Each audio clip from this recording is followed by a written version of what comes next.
यह macro economics का second video है। एक वीडियो अपलोड हो चुका है, ये सेकंड वीडियो उसका है।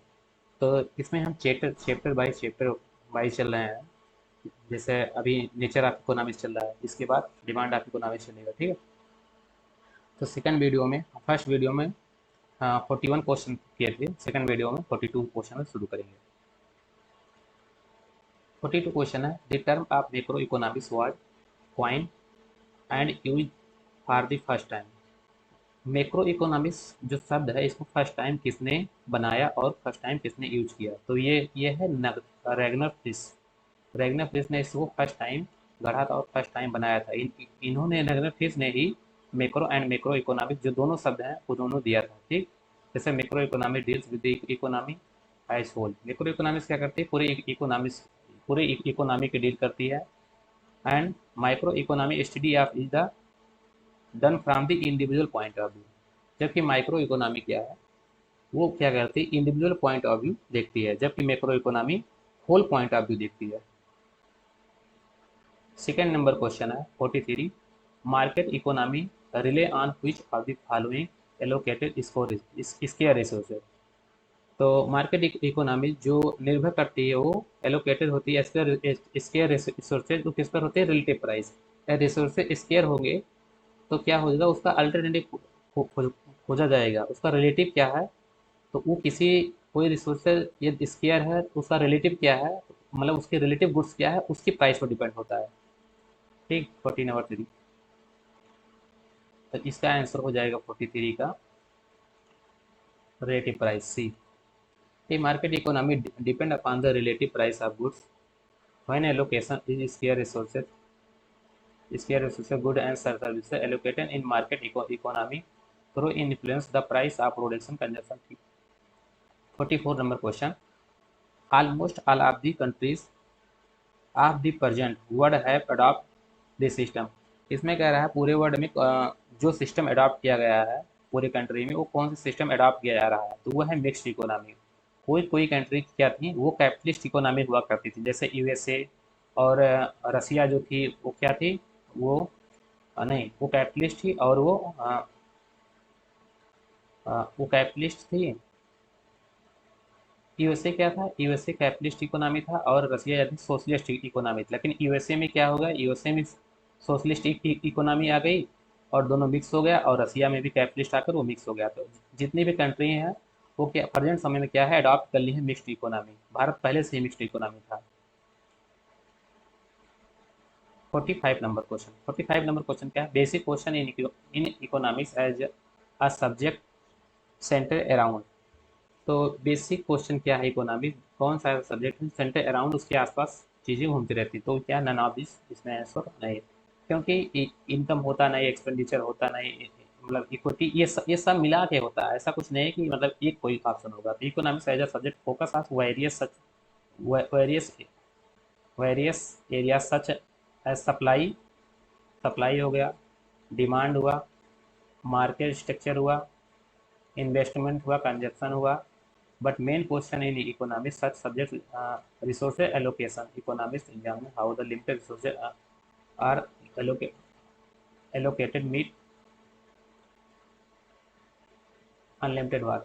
ये ये क्वेश्चन, मतलब इसमें इकोनॉमिक्स का सीधा मतलब है कि लिमिटेड रिसोर्सेज में अनलिमिटेड इच्छाओं की कैसे पूर्ति करें, इस चीज़ के बारे में बताता है। इसलिए बेसिक क्वेश्चन यही होता है कि लिमिटेड रिसोर्सेज में अनलिमिटेड इच्छाओं की पूर्ति, जबकि ऐसा कोई ऑप्शन नहीं था। तो ऑब्वियस का हो जाएगा।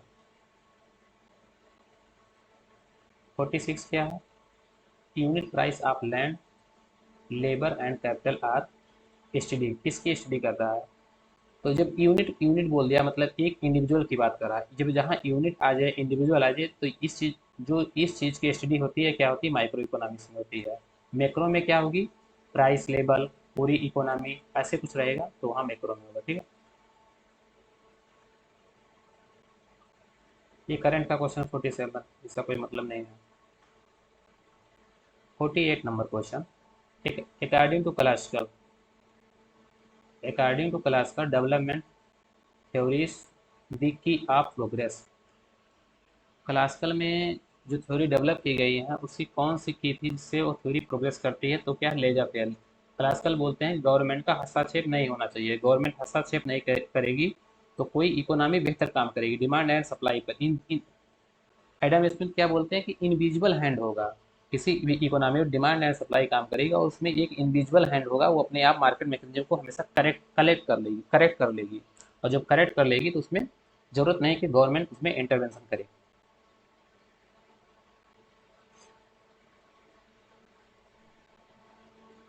49 नंबर क्वेश्चन।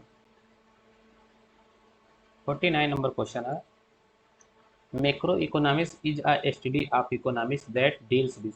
जो मैक्रो इकोनॉमी है उसका अध्ययन जो हम करते हैं वो किसके किसके बीच डील करता है, तो क्या हो जाएगा, एक फर्म होता है मैक्रो इकोनॉमिक्स में, माइक्रो में फर्म होता है, हाउस होल्ड होता है, अलग अलग होता है, लेकिन मैक्रो में क्या हो जाएगा, सब एक साथ हो जाएगा, फर्म होगा, हाउस होल्ड होगा, गवर्नमेंट होगा एंड एक्सटर्नल सेक्टर होगा, तो इसमें सभी होते हैं, तो इसका ऑप्शन क्या हो जाएगा, 20 सही है।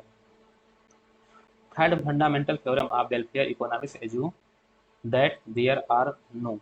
कह रहा थर्ड फंडामेंटल थ्योरम क्या चीज़ एज्यूम करता है, देयर आर जिसमें जो चीज़ें इसमें नहीं होती है, थर्ड फंडामेंटल थ्योरम में क्या होती है, एक्सटर्नलिटी नहीं होती है, बाकी सब चीज़ें होती हैं। ठीक, थोड़ा सा इसका एक्सप्लेन और करते हैं।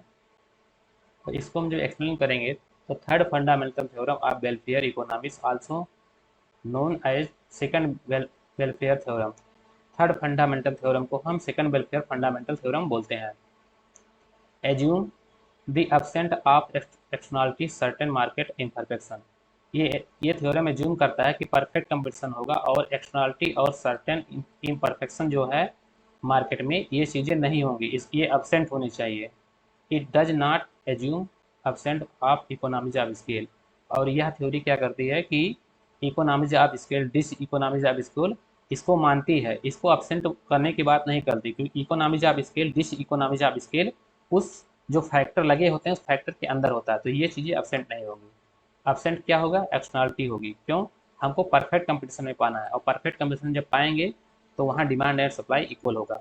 ठीक, life time welfare of individual. Life time life life time क्या sorry life time welfare of individual क्या होगा, can be quantify only some of cases. कह रहा है कि इसको क्वान्टिफाई किया जा सकता है, can be quantified, can not be quantified, क्योंकि हम वेलफेयर को कैसे कैसे मेजर करेंगे, क्योंकि अलग अलग लोगों का अलग अलग वेलफेयर होगा, ये क्या है, थ्योरेटिकल प्रोसेस है। क्योंकि उसके एक अच्छे अच्छे इंडिकेटर हो तो मेजर कर सकते हैं, बट ये मेजर करना बहुत मुश्किल होता है वेलफेयर को, क्योंकि इसमें प्रेफरेंस दिया जाता है, क्वान्टिफाई नहीं किया जा सकता। तो ये कार्डिनल कार्डिनल नहीं हो सकता, आर्डिनल हो सकता है बट कार्डिनल नहीं। ठीक, 52 नंबर क्वेश्चन है, first fundamental theorem of welfare economics assume this supply of. तो इसमें कॉमन गुड्स हो जाएगा। फर्स्ट फंडामेंटल थ्योरम क्या बोलता है कि जो भी डिमांड एंड सप्लाई होगा वो इक्वल होना चाहिए, M R S X and Y, A का हो जाएगा ऐसे बी का हो जाएगा, तो दोनों इक्वल होना चाहिए। ठीक है, ये फर्स्ट फंडामेंटल थ्योरम का है, दोनों इक्वल होगा। जबकि सेकंड फंडामेंटल थ्योरम जाएंगे तो जो हमारा डिस्ट्रीब्यूशन है, जो हमारा प्रोडक्शन है और डिस्ट्रीब्यूशन इक्वल होना चाहिए, ताकि ये हमारा जो डिमांड एंड सप्लाई है फर्स्ट फंडामेंटल थ्योरम का पूर्ति सेकंड फंडामेंटल थ्योरम से होता रहे ऐसे। Minimum cost of sticky price are associated with. जो मिनिमम कास्ट है वो स्टिकी प्राइस किससे एसोसिएटेड है, तो ये न्यू केन्सियन से एसोसिएटेड है, मिनिमम कास्ट एसोसिएटेड है न्यू केन्सियन से।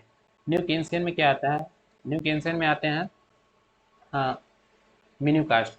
तो इसमें आप, इसमें क्या होता है मेन्यू कास्ट में, जैसे आप कहीं रेस्टोरेंट में गए तो रेस्टोरेंट में एक वहाँ आपको एक पेपर दिया जाता है, एक चार्ट पेपर जिसमें सब चीज़ की प्राइस लिखी होती है, तो उस पेपर को बार बार चेंज करना आसान नहीं है, क्योंकि उसका कुछ कास्ट लगता है, उसको उसको छपाने में कुछ कास्ट लगता है, तो इसलिए और बार बार चेंज होता रहेगा तो कस्टमर जो रहेंगे वो हमेशा परेशान रहेंगे और वो मतलब समझ नहीं पाएंगे, तो वो सोचेंगे ये अच्छा रेस्टोरेंट नहीं है, मतलब एक जाने की इच्छा उनकी थोड़ा सा वो होने लगेगी।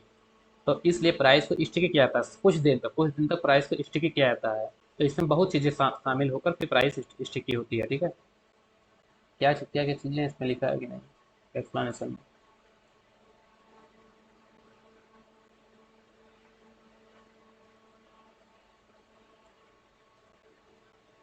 No perfect like the short run and situation when price immediate. देख, situation when price do not immediately respond to change the supply of demand, contributing short-term fluctuation the economy. The concept of menu cost was first founded by Israeli economist Idan Sensimiki and Yoram. The term of Suleder cost was coined by Modena Phillips Allen. यहाँ पर नहीं अच्छा सा explanation नहीं दिया ना, उसमें होना चाहिए था कि किस चीज़ के कारण ये सब स्थिति होता है। बेच के कारण होता है, प्राइस के कारण होता है, और एक और कुछ होता है। इसको देखते हैं। Milton Friedman. मिल्टन फ्रीडमैन क्या जाएगा? मोनेटरिस्ट इकोनॉमी। मिल्टन फ्रीडमैन किसमें जाएंगे? मोनेटरिस्ट इकोनॉमी में जाएंगे। फर्स्ट का थर्ड होगा। रॉबर्ट मुंडल। रॉबर्ट मुंडल किसमें आएगा? सप्लाई इकोनॉमिस्ट है, तो ये जाएगा फोर्थ में जाएगा। मिस्टर जॉन रॉबिन्सन क्या है? एक केन्सियन है। और कार्ल मेंजर ऑस्ट्रेलियन इकोनॉमिस्ट है, तो एक का हो जाएगा।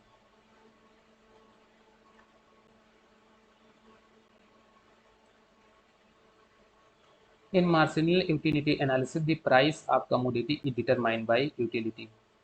तो मार्जिनल यूटिलिटी इन मार्शल में क्या होता है? मार्जिनल यूटिलिटी होता है। क्यों? एडम स्मिथ क्या किए थे? किसी चीज़ की प्राइस किससे डिटरमाइन होगी? Total utility. इसीलिए जो डायमंड पैराडॉक्स है वो वहाँ प्रॉब्लम में आया था, इसीलिए मार्शल आते हैं, उसको सॉल्व करते हैं। तो मार्जिनल की बात करते हैं कि कोई चीज़, जल जो वाटर है वो हमारा चीप है, जबकि डायमंड हमारा महंगा है। तो इसी चीज़ में दोनों का डिबेट हो जाता है, तो बताते हैं उसकी मार्जिनल वैल्यू क्या है उस चीज़ पर। 56 number question. In Marxian framework, which one of the following four social systems different from the others? The tenet that class control the factor production also control the society. Marxian कह रहा है कि यदि कोई फैक्टर आप production पर control कर रहा है तो सोसाइटी पर कंट्रोल करेगा। इसको क्या बोलते हैं? तो इसको कैपिटलिज्म बोलते हैं। कैपिटलिज्म क्या करता है? ये उसका जिसका फैक्टर पर कंट्रोल होगा वो सोसाइटी को कंट्रोल करेगा। जैसे अंबानी। अंबानी क्या करते हैं? गवर्नमेंट को भी कंट्रोल करते हैं और लोगों को भी कंट्रोल करते हैं। जियो के माध्यम से कंट्रोल हो रहे हैं, तो क्या होगा? Capitalism. Which one of the following considered to be a which of the following considered to be a revelation in macroeconomic theory? तो मैक्रो इकोनॉमिक थ्योरी में कहाँ से रेवल्यूशन आया था? तो केन्सियन इकोनॉमिस्ट आया था। उससे पहले जब तीसा की मंदी मंदी आती है, उसी से कीन्स उभरते हैं, वहीं से मैक्रो इकोनॉमिक्स फेमस होता है। तो कीन्स के समय से हुआ, तो इसका ऑप्शन क्या हो जाएगा? C, Keynes. According to capability approach to develop. Capability approach to develop क्या करता है? Human beings are means of end and means of income generation. ठीक। मनुष्य साध्य का साधन है और साध्य ही इनकम का सृजन है। मनुष्य साध्य का साधन है और साध्य ही इनकम का सृजन है, तो इसका ऑप्शन ए सही हो जाएगा। ऑप्शन क्या सही होगा? ए सही हो जाएगा। कैपेबिलिटी अप्रोच ये बताता है, कैपेबिलिटी अप्रोच बताता है कि हम कितना कैपेबल हों कि अपना डिसीजन हम खुद ले सकें, तो उस चीज़ के बारे में बात करता है। ये बात करता है किसका? Freedom. People wellbeing, capability, freedom. Freedom choice होना चाहिए। फ्रीडम, हाँ। Development about the expenditure and choice the opportunity individual have lead to live. इसमें ये बात करता है कैपेबिलिटी अप्रोच में, इतना फ्रीडम हमको मिलना चाहिए कि अपना जो डिसीजन है उसको हम ले सकें खुद से। ये कैपेबिलिटी अप्रोच इसकी बात करता है Amartya Sen. Who wrote nature and causes of the wealth of nation. किसने लिखा था इसको? तो एडम स्मिथ ने लिखा था। 1776 में इनकी बुक आई थी, एडम स्मिथ।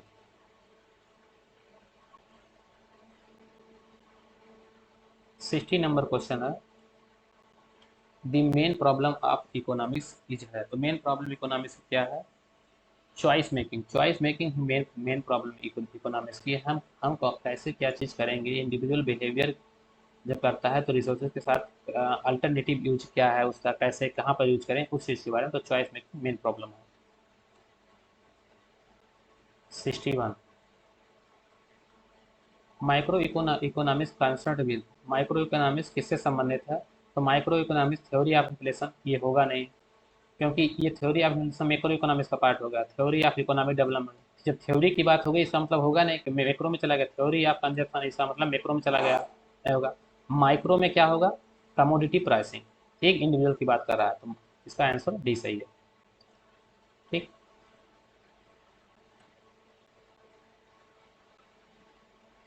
एक number question.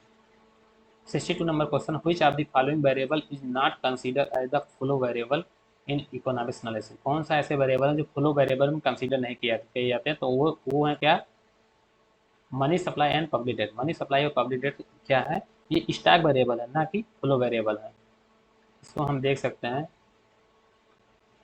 Stock and flow, stock क्या होगा? पॉइंट ऑफ टाइम होगा, जबकि फ्लो होगा वो टाइम पीरियड होगा। जब टाइम पीरियड होगा तो फ्लो होगा, जब पॉइंट ऑफ टाइम होगा तो स्टॉक होगा। The concept are use more in macro economics और income production and employment theory of money is stock with expenditure is the flow money. Money देगा, money is stock will expenditure is flow. कह रहा है money stock concept जबकि expenditure flow concept है। ठीक, money is stock and expenditure is flow. ठीक है। Government dept is stock but government deficit is flow. Government डेप्ट क्या है? एक स्टॉक है क्योंकि पॉइंट ऑफ टाइम पे किया था, जबकि डेफिसिट जो है 1 साल का होता है, जब इसलिए फ्लो है। Some some macro future variable such as import export wage income tax fare social service profit dividend are flow variable. जो फ्यूचर वेरिएबल है ये भी हमारा फ्लो वेरिएबल होगा, इसको रख लीजिए। The main features of mix economy. जो मिक्स इकोनॉमी है इसके मेन फीचर क्या है? तो इसमें प्राइवेट और पब्लिक सेक्टर दोनों होते हैं। Public sector and private sector तो को एग्जिस्ट, दोनों साह सिद्ध होता है किसका? Private sector and public sector का। ठीक है, तो इसका ऑप्शन ए करेक्ट है। मैक्रो इकोनॉमिक्स से रिलेटेड, मैक्रो इकोनॉमिक किससे रिलेटेड है? तो होल इकोनॉमिक्स रिलेटेड रिलेटेड है। और ये क्या है? ये सब माइक्रो इकोनॉमिक्स रिलेटेड है। ठीक,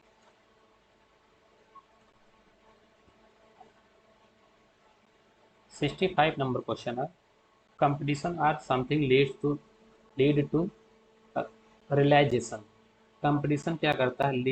लीड करता है, उसको बढ़ाता है, रियलाइजेशन को। कंपटीशन कुछ ऐसी चीजें जो कंपटीशन को बढ़ाती हैं, तो क्या है? तो एक्चुअल प्रोडक्शन ऑफ कमोडिटी, ये होगा नहीं। Total exist of stock commodity, ये भी नहीं होगा। स्टॉक ऑफ वेरिएबल सेल्स, ये नहीं होगा। देखिए ये होगा ऑप्शन नंबर 4। कह रहा कुछ ऐसी चीजें जो हमारे कंपटीशन को बढ़ाती है, तो क्या है? Quantity of item offered from sale one of the original particular पर यूनिट ऑफ टाइम। एक यूनिट ऑफ टाइम पर क्या क्या होता है? बहुत सी कंपनियां, जैसे कोई फ्लिपकार्ट ऑफर दिया, तो उसी समय पर कोई अमेजान भी ऑफर देती है। क्यों? क्योंकि ऐसा नहीं है कि सब कंज्यूमर तुम्हारी तरफ शिफ्ट हो जाए, इसलिए आप वो क्या करती है? अपनी तरफ भी कंज्यूमर को आकर्षित करने के लिए वो भी अपनी प्राइस कम कर देती है। ठीक है, तो वहाँ कंपटीशन बढ़ता है। तो इसका ऑप्शन डी सही है। विच of the following is not under the physical definition of economics. इसमें कौन से इकोनॉमिस्ट हैं जो फिजिकल डेफिनेशन की बात नहीं करते हैं, मतलब भौतिक परिभाषा की बात नहीं करते हैं? वो है रॉबिन्सन। रॉबिन्सन बात करते हैं जितने भी स्केयर रिसोर्सेज हैं, कुछ भी हैं, फिजिकल हैं, मतलब उसको टेंजिबल है या नॉन टेंजिबल है, वो दोनों को ले लेते हैं। ऐसा नहीं है कि वो फिजिकल को लेते हैं। तो जो नॉन टेंजिबल की बात करते हैं वो रॉबिन्सन करते हैं। ये फिजिकल और मतलब टेंजिबल और नॉन टेंजिबल दोनों की बात कर देते हैं, इसीलिए इनको फिजिकल क्या मतलब not under the physical definition of economics. जैसे फिजिकल डेफिनेशन ऑफ इकोनॉमिक्स के अंदर नहीं माना जाता है, मतलब भौतिक के अंदर नहीं माना जाता, भौतिक के अंदर माना जाता है, तो ये क्या है? रॉबिन्सन है। क्योंकि दोनों बात करते हैं, टेंजिबल एंड नॉन टेंजिबल, भौतिक एंड अभौतिक, या physical and not physical. Capitalist capitalism lack, capitalism में क्या चीज लैक होता है, क्या चीज नहीं होता? तो गवर्नमेंट नहीं होता कैपिटलिज्म में। ये कैपिटलिस्ट इकोनॉमी होगी तो वहाँ गवर्नमेंट नहीं होगी, बाकी सब चीज होगा।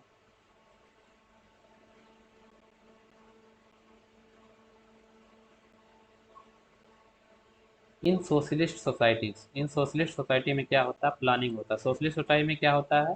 प्लानिंग होता है। प्राइस मैकेनिज्म, ये होता नहीं। कमे कमेटी गवर्नमेंट कंट्रोल, ये भी नहीं होता। ऑल ऑफ दी वैसा होना, इसका आंसर भी होगा। क्योंकि यहाँ सोशलिस्ट इकोनॉमी, और सोशलिस्ट इकोनॉमी क्या करती है? वो समाज में, सोसाइटी में वेलफेयर को बढ़ाती है, जबकि प्राइवेट जो है वेलफेयर को रिड्यूस करती है। ठीक, Schumpeter describe 4 qualities of social system. Schumpeter ने डिस्क्राइब किया है 4 क्वालिटी ऑफ सोशल सिस्टम की। फर्स्ट क्या है? More productive, deter more productive is determined only the management of state. जो हमारी गवर्नमेंट है वो क्या करती है? वो ऐसा मैनेजमेंट करती है जिससे हमारा प्रोडक्टिविटी ज़्यादा हो। Greater economy welfare due to less inequality, और गवर्नमेंट यह करती है कि वेलफेयर ज़्यादा हो, ग्रेटर वेलफेयर हो, बट इनइक्वलिटी जो है वो कम हो। अब्सेंस ऑफ मोनोपोलिस्टिक प्रैक्टिसेस, और किसी चीज़ का मोनोपोली नहीं हो, ऐसा चीज़ अब्सेंट हो, और अब्सेंट ऑफ बिजनेस साइकिल, और मार्केट में प्राइस के अप और डाउन को भी खत्म करती है, प्राइस को कांस्टेंट रखती है, इसलिए अब्सेंट करती है बिजनेस साइकिल को। 69 नंबर क्वेश्चन है, which of the following is considered as money in the economy। तो इकोनॉमी में मनी को किसमें कंसीडर किया जाता है? तो सन रेस, सूर्य की किरण इसमें होता नहीं, मदरलैंड इसमें होता भी नहीं, साइडो ऑफ दी किसी पेड़ की छाँव, इसमें कोई मनी की बात है ही नहीं इन तीनों में। तो ऑप्शन नंबर 4 ज्वेलरी इसमें है, तो ऑप्शन नंबर 4 सही है। ए थ्योरी इज एक थ्योरी क्या होती है? एक थ्योरी होती है एथेंटिक हाइपोथेसिस होती है, एक एथेंटिक हाइपोथेसिस होती है। इस क्वेश्चन को याद रखिए, एक एथेंटिक, 2 बार क्वेश्चन पूछा गया है, एथेंटिक हाइपोथेसिस। एक थ्योरी क्या होती है? एथेंटिक हाइपोथेसिस होती है। डेफिनेशन ऑफ नीडलेसनेस, नीडलेस एंड वांटलेसनेस या डिजायरलेसनेस, ये सब जो अप्रोच जब आएगा तो उसको जेके मेहता इसका आंसर होगा। जेके मेहता जो है वो इच्छा विहीन सिद्धांत दिए हैं, मतलब जहाँ कोई इच्छा ही नहीं होती है तो वहाँ कुछ कोई चीज़ की ज़रूरत ही नहीं है। ये वेस्टर्न थॉट से पूरा अलग है, ये western economics who is completely Indian, क्या completely different from opinion of western thought, मतलब इन वेस्टर्न थाट जो है और इनका थाट जो है इंडियन थाट जेके मेहता की, ये टोटली डिफरेंट है दोनों से। ठीक है, क्योंकि ये बात करते हैं किस चीज़ का? डिसलेसलेस स्टेट और डिजायरलेसनेस स्टेट, मतलब किसी स्टेट का कोई डिस ही नहीं होगा, इच्छा ही नहीं होगा, कोई डिजायर ही नहीं होगा, तो तो उस स्टेट को मतलब ये ऐसा चीज़ बात करते हैं जैसे आजकल के बाबा हैं, तो उनके पास, मतलब आजकल के बाबा नहीं, पहले के बाबा, आजकल के पास बाबा के पास तो सब कुछ है ही। तो उस चीज़ की बात करते हैं कि उन्होंने वांट लेसस, कोई इच्छा नहीं रखते कि हमारे पास धन हो या नहीं हो, जब जब कुछ इच्छा ही नहीं रखोगे तो सुखी रहोगे, तो उस चीज़ की बात करते हैं, जहाँ मनी की बात इसमें नहीं की जाती है। Economics which collect all the relevant fact related to particular subject together is called. इसमें कह रहा है कि economics which collect relevant fact related particular subject together, मतलब सब कुछ इसमें साथ करने की बात कर रहा है, कलेक्ट करने की बात कर रहा है इकोनॉमिक्स में, बहुत सा चीज़ें, तो वो किस में होगा? एनालिटिकल इकोनॉमिक्स में होगा। एनालिटिकल इकोनॉमिक्स क्या होगा? लॉजिकल होगा, स्पेसिफिक होगा, पार्टिकुलर, सब चीज़ कलेक्ट कर लो तो एनालिटिकल इकोनॉमिक्स में वो चीज़ें आएंगी। तो इसका आंसर क्या हो जाएगा? Analytical economics, D. इसका आंसर क्या सही है? D. Under the analytical economic specific aspect related to particular subject are study to under this emphasize led to logical reasoning. ठीक, पार्टिकुलर सब्जेक्ट आर, ये किसी पार्टिकुलर सब्जेक्ट की स्टडी करता है, स्पेसिफिक एस्पेक्ट इज रिलेटेड संबंधित particular subject are study to under the emphasize logical reasoning. ठीक, तो analytical economics in which economic consumer is called इम्परर, किस इकोनॉमी में जो कंज्यूमर है वो इम्परर होता है, एक शासक होता है, तो एक कैपिटलिस्ट में होता है। क्यों? कैपिटलिस्ट जो है वो डिपेंड होता है किस पर? कंज्यूमर पर, या कंज्यूमर इसका कंज्यूम नहीं करे, खरीदे ही नहीं, तो कैपिटलिस्ट बर्बाद हो जाएगा। ठीक,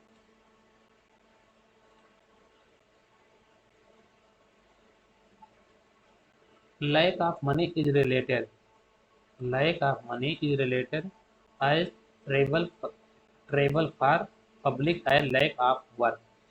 एक स्टेटमेंट किसने दिया कि ये मनी उतना भयावह नहीं है जितना काम का ना होना, वर्क का ना होना उतना भयावह है। ये स्टेटमेंट महात्मा गांधी का। महात्मा गांधी जी कहते हैं कि किसी के पास मनी नहीं है तो ये भयावह चीज़ नहीं, ये बहुत भयानक चीज़ नहीं है, ये कोई आतंकवादी चीज़ नहीं है, जबकि काम का ना होना एक आतंकवादी या एक भयावह चीज़ है। तो ये चीज़ होना चाहिए, इसलिए एम्प्लॉयमेंट होना चाहिए। नहीं होगा, आतंकवादी बनेगा सीधा कोई। तो ये स्टेटमेंट था। Which economics use term like micro and macro, तो माइक्रो एंड मैक्रो किसने दिया था? रैग्नार्किस ने दिया था। ये ऑप्शन हो ही गया, पहले ही ये हो चुका है। डेविड रिकार्डो किस पर जाएंगे? ये है डेविड रिकार्डो। डेविड रिकार्डो किसकी बात करते हैं? रेंट की बात करते हैं। Rent is the part of produce of land which is given the branch for the original and इंडेस्ट्रक्टिबल qualities of land. तो ये क्या बात करते हैं कि जो जमींदार को दिया जाने वाला रेंट है वो भूमि की मौलिक और अविनाशी शक्तियों के द्वारा दिया जाता है। तो यही स्टेटमेंट किसका है? डेविड रिकार्डो पे यही चीजें लिखा है। अब अल्फ्रेड मार्शल के क्या है? In the bay of economics subject to study, ये अल्फ्रेड मार्शल का statement. In the bay of economics the subject to study money, ये ये बताते हैं कि money of one hand the more the important of subject to human history. ये बोलते हैं कि जो इकोनॉमिक्स है वह धन का अध्ययन करने के साथ साथ मानव का भी अध्ययन करता है, इसलिए ये अल्फ्रेड मार्शल का स्टेटमेंट है। जेबी से क्या? Demand supply generate to on demand, supply generates its on demand, supply generates मांग, पूर्ति जो है वो स्वयं मांग का सृजन करती है। ये स्टेटमेंट गिवन बाय जेबी से। ठीक, supply generate to on demand. JM Keynes का interest is reward give up liquidity for certain amount for time. इनका स्टेटमेंट है, यदि हम लिक्विडिटी को छोड़ते हैं तो उसके बदले हमको रिवार्ड मिलता है, उसके बदले इंटरेस्ट मिलता है। तो ये स्टेटमेंट किसका है? जेम किन्स का है। Use for the term of ceteris paribus, ceteris paribus in economic theory of information. ये थ्योरी, ये जो शब्द है किस, ये शब्द क्या बोलता है, किस चीज का इन्फॉर्मेशन था? Ceteris paribus. इसका मतलब होता है अन्य बातें समान रहने पर, other things is be equal. क्योंकि हम डिमांड और सप्लाई में पढ़ते हैं तो बताते हैं कि उसमें demand is the function of price, then नहीं, when ceteris paribus other things is equal, जब और चीजें समान रहेंगी उस पर कोई चेंजेस नहीं आएगा, तब demand is function of price. ठीक, demand is the function of price तब होगा। तो इसका मतलब क्या है? Other things is equal.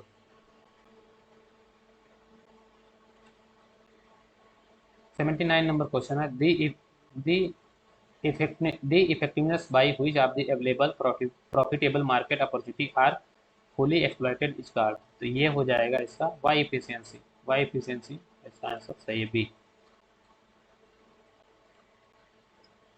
which one of the following is not an ethical economist। कौन इसमें एथिकल इकोनॉमिस्ट नहीं है? तो वो हमारे यहाँ जेएस मिल क्या है? एथिकल इकोनॉमिस्ट नहीं, ये moral economist. JS mill is the not the ethical economist, JS mill is the moral theory. ये एथिकल इकोनॉमिक्स नहीं है, जबकि मोरल थ्योरी को दिए थे। और यूटिलिज्म में क्या आता है? यूटिलिज्म प्रिंसिपल में इन्होंने क्या दिया? मोरल थ्योरी पर ज़्यादा जोर दिया है। तो ये क्या है? ये मोरल इकोनॉमिक्स है। Which of the following are general which of the following curve are generally U shaped.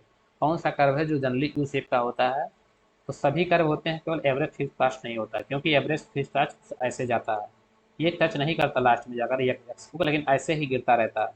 ठीक, तो ये यू शेप का नहीं है, ये यू शेप का नहीं है, रेक्टेंगुलर हाइपरबोला है। बाकी ये है, एक है, दो है, तीन है, सब है। एवरेज कास्ट होता है ऐसे, एवरेज वेरिएबल कास्ट भी ऐसे होता है, और मार्जिनल कास्ट भी ऐसे होता है। ठीक, तो तीनों सी।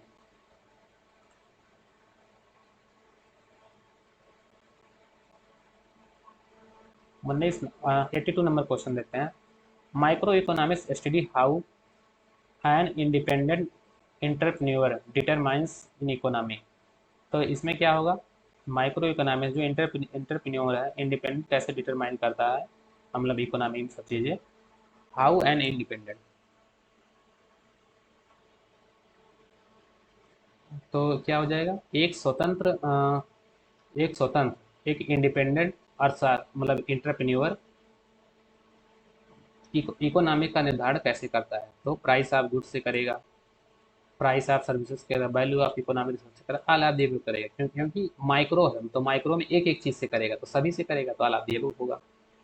83 नंबर क्वेश्चन है, which of the following sector has the highest labour productive ratio in India recent year. इसमें कह रहा हाईएस्ट प्रोडक्ट रेशियो किसमें होगा? Labour and production, labour and output, labour and output. ऊपर लेबर हो जाएगा, नीचे आउटपुट हो जाएगा।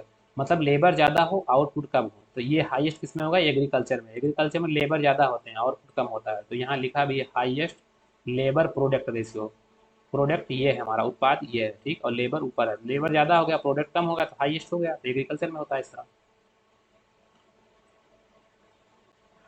हुई sector contributes the most to saving in India.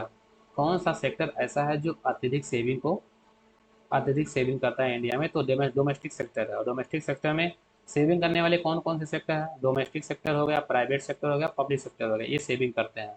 और डोमेस्टिक सेक्टर क्या करता है? हाउस होल्ड जो होता है वो कितना करता है? 65%। और 35% क्या करता है? और सेक्टर करता है, मतलब कैपिटलिस्ट ये सब। Which sector of India economy has grown relatively more recent year? कौन सेक्टर है जो ज़्यादा तेज ग्रो किया है इंडिया में? तो वो है टर्सरी सेक्टर। टर्सरी सेक्टर कहीं है आपका? नहीं है। टर्सरी सेक्टर ही ज़्यादा तेज ग्रो किया है, क्योंकि हम लोग प्राइमरी से जंप किए, टर्सरी में सेकेंडरी में गए नहीं, तो यही ग्रो किया। क्योंकि हमारे यहाँ हैवी इंडस्ट्री लगी ना, उसके साथ साथ सभी स्टेट में नहीं लगी, इसलिए हमको जंप कर गए सर्विस सेक्टर की तरफ। Joint sector in the Indian economy means, joint sector the Indian economy means मतलब क्या होता है कि ज्वाइंट सेक्टर में कौन कौन सा हो जाएगा? Private sector and public sector. And entrepreneur jointly honoured by private sector and public sector, दोनों ज्वाइंट होते हैं इसमें, ज्वाइंट सेक्टर में इंडियन और प्राइवेट एंड पब्लिक। तो क्या हो जाएगा? ऑप्शन नंबर 20 का सही हो जाएगा, प्राइवेट एंड पब्लिक। एक क्वेश्चन यहाँ पर छूट गया था लास्ट में। Economics is the method rather than the theory of who express. Economics एक मेथड है, थ्योरी के बजाय, अदर देन थ्योरी, थ्योरी के बजाय एक मेथड है। ये किसने कहा था? ये कीन्स ने कहा था। The author an inquiry into the nature and causes of wealth of nation, this statement given by Adam Smith. This statement given by Adam Smith 1776. This statement given by Adam Smith, an inquiry into the nature and causes of the wealth of nation 1776. Basic economic activities क्या होती है? Consumption होता है। यदि consumption करेंगे ना तो economic activities चलेगी नहीं, तो कंजप्शन बेसिक हो गया।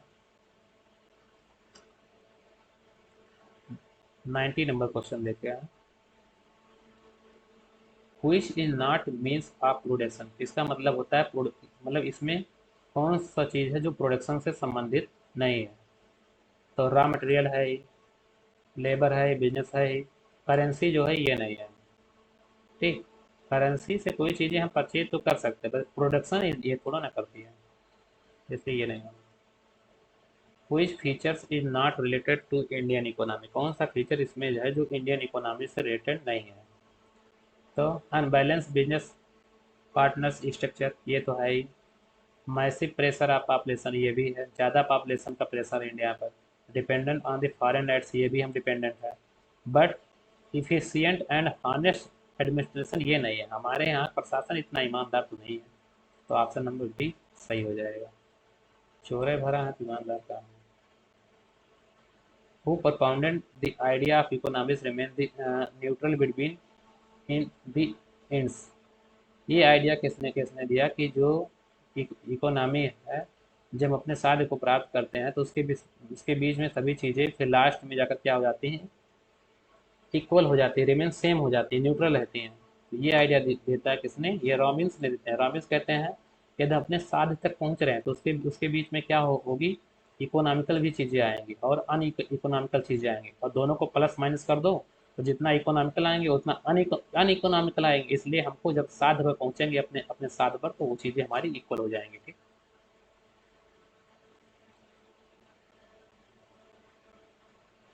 93 नंबर क्वेश्चन है। Economics primary study, economics primary primary किस चीज़ का स्टडी करता है? तो ये हमारा करता है किसका? मनी का। तो इसका ऑप्शन डी सही हो जाएगा, D. Explaining economics, who said that the study of Mankind is ordinary business of life, किसने इसका अध्ययन किया था कि जो मानव का जो लाइफ है वो ऑर्डिनरी होता है? तो ये किसने अध्ययन किया था? ये मार्शल ने किया था। इसका आंसर डी सही हो जाएगा।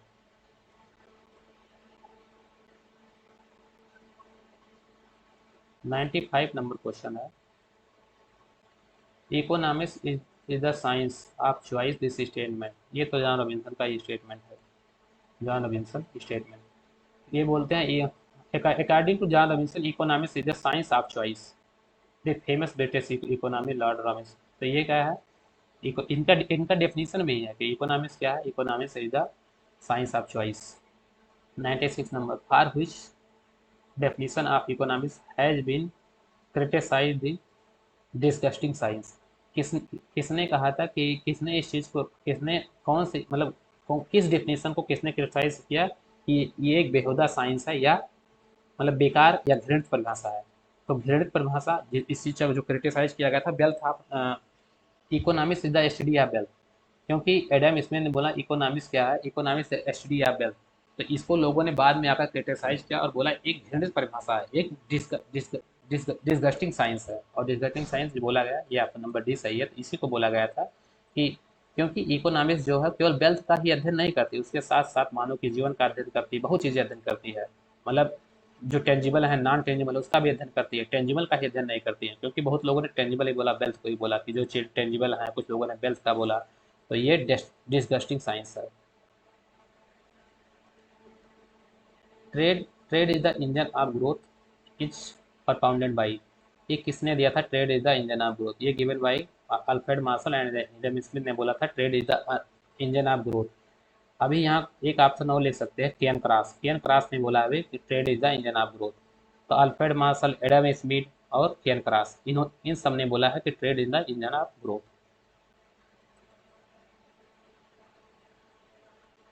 यहाँ पर ये वीडियो खत्म होता है। आगे इसके आगे 97 नंबर के आगे आगे क्वेश्चन हम करेंगे। अभी यहीं तक।